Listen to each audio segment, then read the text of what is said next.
বগুড়ায় নিয়ন্ত্রণহীন বিএনপি নেতাকর্মীরা, মামলা বাণিজ্যে অতিষ্ঠ জেলাবাসী। ছাত্র জনতার রক্তক্ষয়ী অভ্যুত্থানে ফ্যাসিস্ট শেখ হাসিনা সরকারের পতনের পর সারা দেশ থেকে বিএনপি নেতাকর্মীদের নামে উঠে আসছে ধারাবাহিক অনিয়মের অভিযোগ। তবে এসব বিষয়ে প্রথম থেকে বেশ কঠোর অবস্থান নিতে দেখা গেছে দলটির কেন্দ্রীয় হাইকমান্ডকে।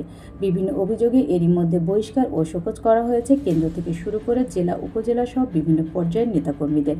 এছাড়াও নেতাকর্মীদের তৎপরতা নিয়ন্ত্রণে গঠন করা হয়েছে মনিটরিং সেল।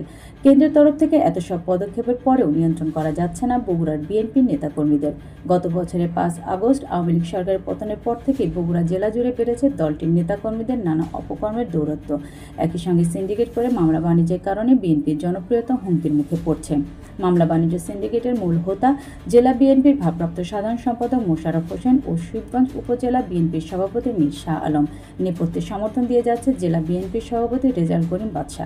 এছাড়াও বগুড়া সদস্য প্রত্যেক উপজেলায় সাব রেজিস্ট্রি অফিস, হাটবাজার, দোকানপাট, ইটভাটা, জায়গা জমি, বালুমহল সহ সর্বত্র দখলের প্রতিযোগিতা শুরু হয়েছে।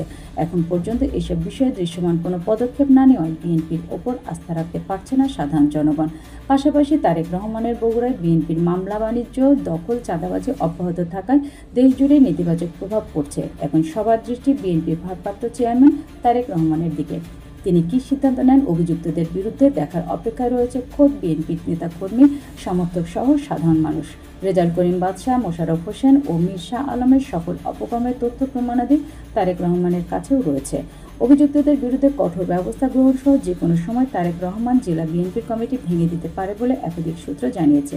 সূত্রের খবর, 2018 সালে বিএনপির হাইকমান্ডের নির্দেশ অমান্য করে ফ্যাসিস্ট সরকারের কাছে অর্থের বিনিময়ে বিক্রি হয়ে শেষ দিনে এমপি হিসেবে শপথ নেওয়া মোশাররফ হোসেন ও শিবগঞ্জ উপজেলা বিএনপির সভাপতি মীর শাহ আলম 5 আগস্ট পরবর্তী শিবগঞ্জ, বগুড়া সদর ও গাবতলী উপজেলার বিভিন্ন ব্যক্তিকে প্রলোভন দিয়ে কাগজে সাক্ষ্য নিয়ে ফ্যাসিস্ট সরকারের দোষরসহ নিরীহ মানুষের নামে থানায় মামলা দিচ্ছে।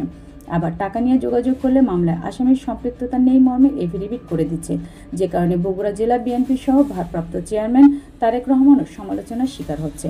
জেলা বিএনপির একজন নেতা নাম প্রকাশ না করার সত্ত্বে আমার সোনার দেশকে বলেন, সাবেক সভাপতি ভিপি সাইফুল ইসলাম কিছু টাকার বিনিময়ে নামের সাথে মিল থাকায় ত্যাগী নেতাকে বাদ দিয়ে মোশাররফ হোসেনকে জেলা বিএনপির সদস্য পদ দেয়।